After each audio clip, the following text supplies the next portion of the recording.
حاضرین مجلس، آئیے آج ذرا جادو کے بارے میں جانتے ہیں۔ عربی زبان میں جادو کے لیے سحر کا لفظ استعمال کیا جاتا ہے، جس کی تعریف علماء نے یوں بیان کیا ہے: سحر وہ عمل ہے جس میں سب سے پہلے شیطان کا تقرب حاصل کیا جاتا ہے، پھر اس سے مدد لی جاتی ہے۔ عربی کے مشہور امام الازہری کہتے ہیں، شرک سے مراد کسی چیز کو اس کی حقیقت سے ہٹا دینے کا نام ہے۔ ابن مذہب اس کی وجہ بیان کرتے ہوئے لکھتے ہیں، جب ساحر یعنی جادوگر کسی باطل کو حق بنا کر پیش کرتا ہے، یعنی کسی چیز کو اس کی حقیقت سے ہٹا کر سامنے لاتا ہے، گویا وہ اسے دینی حقیقت سے پھیر دیتا ہے۔ امام ابن قدامہ لکھتے ہیں، سحر یعنی جادو ایسی گروہ، ایسے دم و دروس اور ایسے الفاظ کا نام ہے جنہیں لکھا یا بولا جاتا ہے، یا یہ کہ جادوگر کچھ ایسا عمل کرے جس سے اس شخص کا بدن، دل یا عقل متاثر ہو جائے جس پر جادو کرنا مقصود ہو۔ خلاصہ یہ ہے کہ سحر یعنی جادو دراصل ساحر یعنی جادوگر اور شیطان کے درمیان ہونے والے ایک معاہدے کا نام ہے، جس کی بنا پر ساحر یعنی جادوگر کچھ حرام اور شرکیہ امور کا ارتکاب کرتا ہے، جس کی بنا پر شیطان اس کے مطالبات کو پورا کرتا ہے اور اس کی مدد کرتا ہے۔ جیسا کہ آج بہت سے جادوگر شیطان کا تقرب حاصل کرنے کے لیے مختلف وسائل اختیار کرتے ہیں۔ ذرا غور فرمائیں۔ چنانچہ بعض جادوگر اس مقصد کے حصول کے لیے قرآن مجید کو نعوذ باللہ اپنے پاؤں سے باندھ کر بیت الخلاء میں جاتے ہیں۔ بعض جادوگر اس مقصد کے حصول کے لیے قرآنی آیات کو گندگی سے لکھتے ہیں، بعض حیض کے خون سے لکھتے ہیں۔ بعض جادوگر سورۃ الفاتحہ کو الٹا لکھتے ہیں، بعض بغیر وضو کے نماز ادا کرتے ہیں، بعض ہمیشہ حالت جنابت میں رہتے ہیں، بعض جادوگر قرآن آیات کو پاؤں کے نچلے حصے پر لکھتے ہیں، بعض جادوگر اس مقصد کے لیے شیطان کے لیے جانور ذبح کرتے ہیں، وہ بھی بسم اللہ پڑھے بغیر، اور اس ذبح شدہ جانور کو شیطان کی بتائی ہوئی جگہ پر پھینکنا پڑتا ہے۔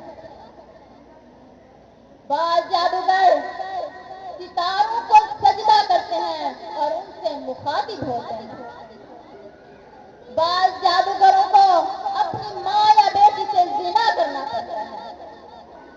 بعض جادوگر عربی کے علاوہ کچھ ایسی زبان میں ایسے الفاظ لکھتے ہیں جن میں شرکیہ معنی پائے جاتے ہیں۔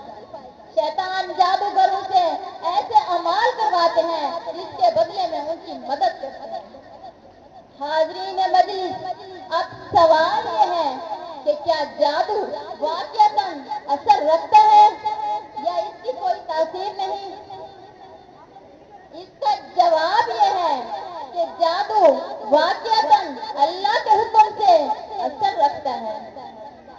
چنانچہ کوئی شخص جادو کے ذریعے قتل بھی ہو سکتا ہے، بیمار بھی ہو سکتا ہے، اس جادو کے ذریعے اپنی بیوی کے قریب جانے سے عاجز بھی آ سکتا ہے، اس جادو کے ذریعے اللہ کے حکم سے میاں بیوی کے درمیان جدائی بھی ڈالی جا سکتی ہے اور ان کے دل میں محبت بھی پیدا کی جا سکتی ہے اور نفرت بھی۔ حاضرین مجلس، یاد رکھیے یہ سب کچھ اللہ کے حکم کے ساتھ ہوتا ہے، اللہ کے حکم کے بغیر کچھ بھی نہیں ہو سکتا۔ اس کی سب سے بڑی دلیل یہ ہے کہ خود نبی کریم صلی اللہ علیہ وسلم پر بھی جادو نے اثر کیا تھا۔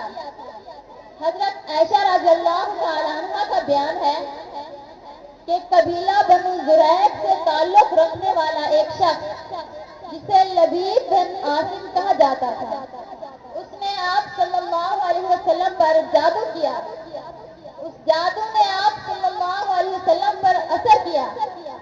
آپ صلی اللہ علیہ وسلم کو ایسا معلوم ہوتا تھا جیسے آپ نے فلاں کام کر لیا ہے، حالانکہ آپ صلی اللہ علیہ وسلم نے وہ کام نہیں کیا ہوتا تھا۔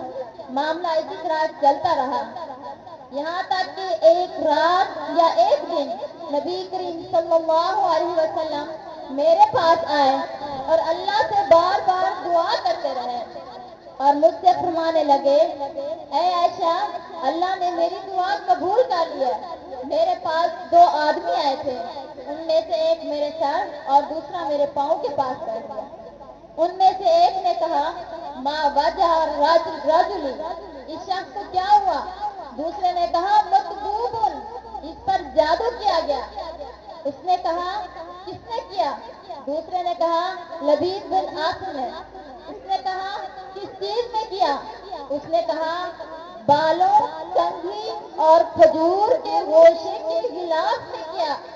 اس نے کہا، جس چیز میں اس نے جادو کیا وہ چیز کہاں ہے؟ تو اس نے کہا، وہ چیز بحر زرما میں ہے، یہ ایک کنویں کا نام ہے۔ تو آپ صلی اللہ علیہ وسلم اپنے چند صحابہ کرام کو اس کنویں کے پاس لے گئے اور مجھ سے فرمانے لگے، اے عائشہ، اس کا پانی یعنی اس کنویں کا پانی انتہائی سرخ رنگ کا ہو چکا تھا اور اس کھجور کے گوشوں کے گلاس ایسے تھے جیسے شیطان کے سر ہیں۔ تو میں نے کہا، اے اللہ کے رسول، کیا آپ نے وہ جادو نکالا نہیں؟ تو آپ صلی اللہ علیہ وسلم نے فرمایا، اللہ نے مجھے عافیت دی ہے، میں نہیں چاہتا کہ لوگ شر اور فتنے میں مبتلا ہوں۔ تو پھر آپ صلی اللہ علیہ وسلم نے اس جادو کو نکال کر زمین میں دبا دیا۔ حاضرین مجلس، یہ جو جادوگر ہوتے ہیں، ساحر، ان کے بارے میں آپ صلی اللہ علیہ وسلم نے فرمایا یہ واجب القتل ہے، اور جو جادوگروں کے پاس جاتے ہیں ان کے بارے میں آپ صلی اللہ علیہ وسلم نے فرمایا جو کسی کاہن اور نجومی کی تصدیق کرتا ہے وہ شریعت کا انکار کرتا ہے، اور ساتھ میں یہ بھی فرمایا کہ 40 روز تک اس کی نماز قبول